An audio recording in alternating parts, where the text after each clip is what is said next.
Greeting to Dr. Naik, who almost surely came the farthest.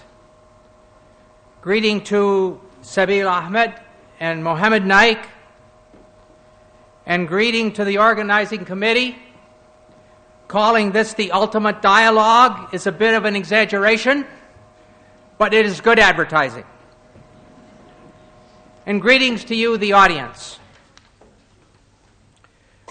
I'd like to also bring greetings in the name of Yahweh, or better known as Jehovah, the great Creator God who loves us.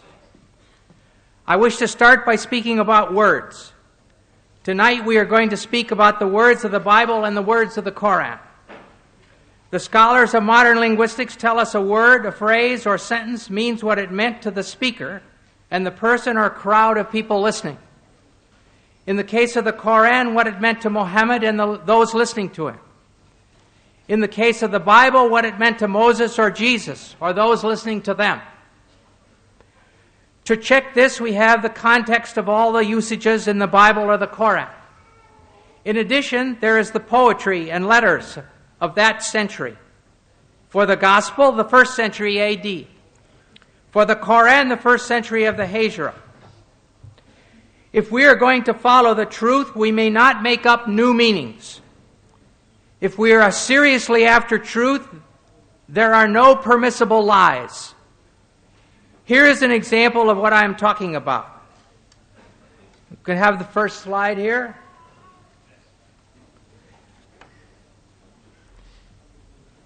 This is talking about 2 dictionaries that I have in my home, one from 1951 and 1991. In these 2 dictionaries, the first meaning, pig, a young swine of either sex, is the same. The second meaning, any swine or hog, any wild or domestic swine, it's the same. Third, the flesh of swine, pork, is the same. Then the meaning, a person or animal of piggish habits, it's the same. A person who is gluttonous. And down here, pouring metal into a pig for pig iron is the same. But over here is a new meaning. A police officer. You call the police officers pigs. All right, the question is, in the Torah it says you can't eat pigs. Well, can I turn around and say, oh yes, that means police officers, you can't eat police officers? Of course not. In the Koran, Allah says can't eat pigs. Can I translate it, can't eat police officers? No. It's wrong. It would be stupid. It would be lying, actually. Muhammad did not mean police officers. Moses did not mean police officers. We may not have any new meanings. We must use the meanings known in the 1st century A.D. for the Bible, or that is for the Gospel, and the 1st century of the Hijrah for the Koran. Now let us look at what the Koran says about embryology. Oh, sorry, got the wrong thing.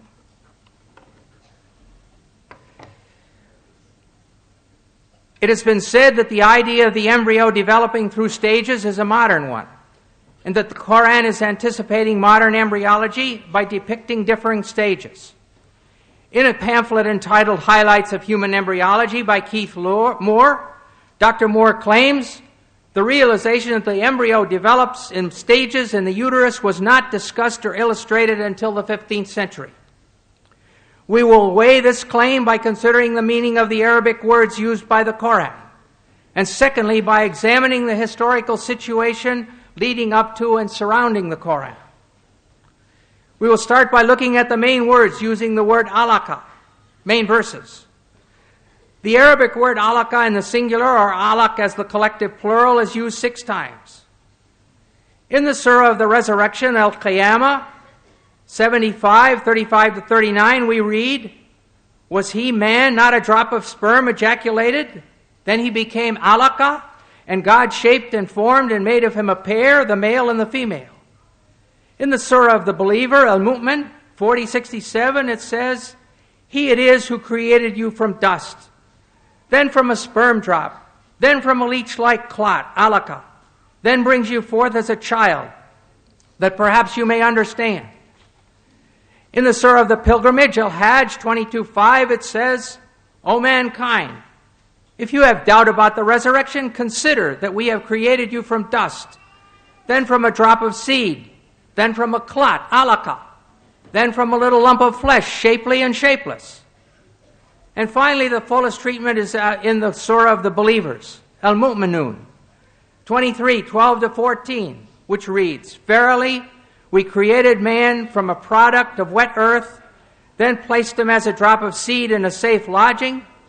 Then we fashioned the drop a clot, alaka, and of the clot we fashioned a lump, and of the lump we fashioned bones, and we clothed the bones with meat. Then we produced it as another creation.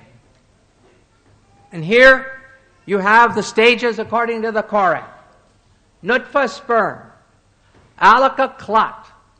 Mudagha, piece of meat. Adam, bones. And the fifth stage, dressing the bones with muscles. Over the last 100+ years, this word alaka has been translated as follows. There's 10 translations here. I'm not going to read them all. 3 are in French, where it says un gomo de sang, or a clot of blood. 5 versions are English, where it's either clot or leech-like clot. 1 version is in Indonesian, at the bottom there, segumpal darah, lump of or clot of blood. And the last one is Farsi, khun basta, a clot of blood. As every reader who has studied human reproduction will realize, there is no stage as a clot during the formation of a fetus. So this is a very major scientific problem. In the dictionaries of Wer and Abdanur, the only meanings given for alaka in this feminine singular are clot and leech. And in North Africa, both of these meanings are still used. Many patients have come to me to ask for a clot to be removed from their throat. And many women have come to me and told me their period didn't come. When I say, I'm sorry, I can't give you medicine to bring your period because I believe that's a baby, they would say, Mazel dim, it's still blood. So they were understanding these ideas of the Quran. Lastly, we must consider the first verses which came to Muhammad in Mecca. These are found in the 96th surah called alaq, clots, from the very word that we're studying. In 96:1-2 we read, proclaim, in the name of your Lord who created man from alaq. Here the word is in the collective plural. This form of the word can have other meanings because alaq is also the derived verbal noun of the verb alika. The verbal noun usually corresponds to the gerund in English, as in the sentence, swimming is fun. Therefore, we could expect it to mean hanging or clinging or adhering. But the 10 translators listed above have all used clot, or congealed blood, in this verse too. In spite of the number and qualifications of these translators who use the word clot, the French doctor Maurice Bucaille has sharp words for them. He writes, what is more likely to mislead the inquiring reader is once again the problem of vocabulary. The majority of translations describe, for example, man's formation from a blood clot. A statement of this kind is totally unacceptable to scientists specializing in the field. This shows how great the importance of an association between linguistic and scientific knowledge is when it comes to grasping the meaning of Quranic statements on reproduction. Put in other words, Bucaille is saying, nobody has translated the Quran correctly until I, Dr. Bucaille, came along. How does Dr. Bucaille think that it should be translated? He proposes that instead of clot, the word alaka should be translated as something which clings, which would refer to the fetus being attached to the uterus through the placenta. But as all you ladies who've been pregnant know, the thing which clings doesn't stop its clinging to become chewed meat. It keeps on being the thing which clings, which is attached by the placenta for 8.5 months. Thirdly, these verses say that the chewed meat becomes bones, and then the bones are covered with muscle. They give the impression that first the skeleton is formed, and then it is clothed with flesh, and Dr. Bucaille knows perfectly well that this is not true. The muscles and the cartilage precursors of the bones start forming from the somite at the same time. At the end of the 8th week, there are only a few centers of ossification started, but the fetus is already able to make muscular movement. In a personal letter from Dr. T.W. Sadler, who's associate professor in anatomy and the author of Langman's Medical Embryology, Dr. Sadler states, at the 8th week post-fertilization, the ribs would be cartilaginous, not bone, and muscles would be present. Also at this time, ossification would just begin. Muscles would be capable of some movement at 8 weeks. It's always better to have two witnesses, so we shall see what Dr. Keith Moore has to say about the development of bones and muscles in his book, The Developing Human. Extracted from chapters 15 and 17, we find the following information. The skeletal system develops from mesoderm. The limb muscles develop in the limb buds that are derived from this somatic mesoderm. We see that here on this slide. It's difficult perhaps to see, but there's the limb bud. And then here there's just a little bit of cartilage with the muscles around. Here there's more cartilage. And this is the whole, the bones are formed and in the form of bones, but it's all cartilage. No bones yet.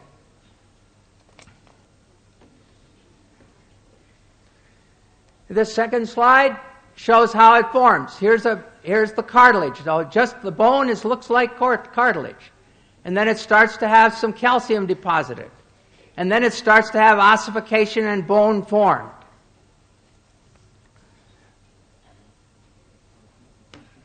As the bone models form, I want to go back to this. As the bone models form, myoblasts develop a large muscle mass in each limb bud, separating into extensor and flexor muscles. In other words, the limb muscles develop simultaneously from the mesenchyme surrounding the developing bones. So there's the cartilage, and here are the muscles developing around the cartilage. During a personal conversation with Dr. Moore, I showed him Dr. Sadler's statement, and he agreed that it was absolutely valid. Conclusion. Dr. Sadler and Dr. Moore agree. There is no time when calcified bones have been formed and then the muscles are placed around them. The muscles are there several weeks before there are calcified bones, rather than being added around previously formed bones as the Koran states. The Koran is in complete error here. The problems are far from being solved. Let us return to alaka. Dr. Moore also has a suggestion. He says another verse in the Koran refers to the leech-like appearance and the chewed-like stages of human development. From this definition, Dr. Moore has gone ahead to propose that a 23-day embryo, 3 millimeters long, that's 1/8 of an inch. I can hardly put my fingers that close together without touching. This is Carnegie stage 10, shown on the inside cover of Moore's book. This is the beginning, and here's the sperm entering the egg. So that's stage 1. Comes down here to stage 6 in the 2nd week. And here's the 3rd week. And there's stage 10, and here's day 23. And this is what Dr. Moore wants to say looks like a leech. If we look further, though, and look at the X-ray, here's day 22, and the backbone is still open. And when we look at day 23, the backbone is open there, and it's open there, and the head is wide open. It doesn't look like a leech at all. And if you keep on, and this is a diagram of it. The head is open, the rostral neuropore. And finally, this diagram shows there is the 20-day embryo. It's got a yolk sac. It's got an umbilicus. It doesn't look like a leech at all.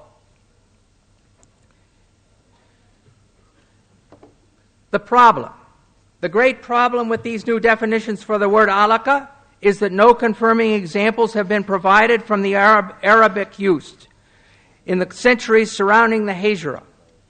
The only way to establish the meaning of the word is by usage. The only way to establish whether the singular form alaka can mean a 3-millimeter embryo or the thing that clings is to bring sentences demonstrating this usage from the literature of the Arabs of Mecca and Medina close to the time of Muhammad, especially from the language of the Quraysh. This will not be an easy task because much work has already been done on the clear Arabic of the Quraysh. The early Muslims understood intuitively the need to know exactly what the Quranic words mean, and for this reason they made comprehensive studies of their language and poetry. Hamza Boubacar, former rector of the main mosque in Paris, brought up this subject at a conference on the one God in Montpellier in 1985. He posed the question to the audience: has the comprehension of the text of the Quran known at the time of Muhammad remained stable? And his answer was, ancient poetry shows that it has.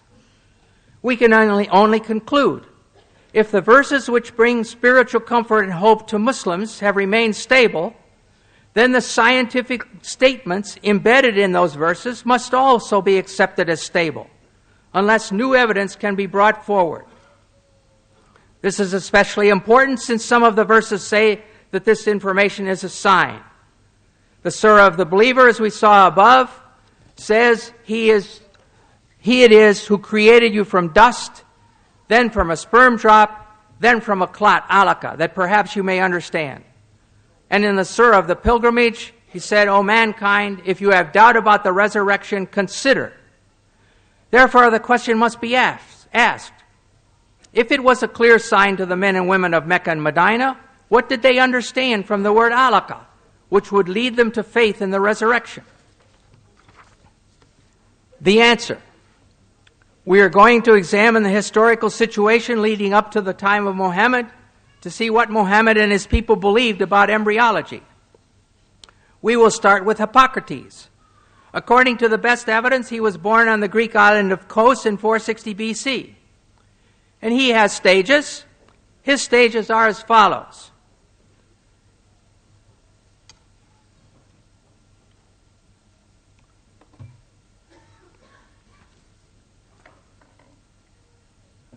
The sperm is a product which comes from the whole body of each parent. Weak sperm coming from the weak parts, and strong sperm from the strong parts. Then he goes ahead and talks about the coagulation of the mother's blood. The seed, embryo, then is contained in a membrane. Moreover, it grows because of its mother's blood, which descends to the womb. For once a woman conceives, she ceases to menstruate. Then about flesh, he says at this stage, with the descent and coagulation of the mother's blood, flesh begins to be formed with the umbilicus. And lastly, bones, he says, as the flesh grows, it is formed into distinct members by breath. The bones grow hard and send out branches like a tree. Next, we will look at Aristotle. In his book on the generation of animals, sometime about 350 BC, he gives his stages of embryology. And he talks about first semen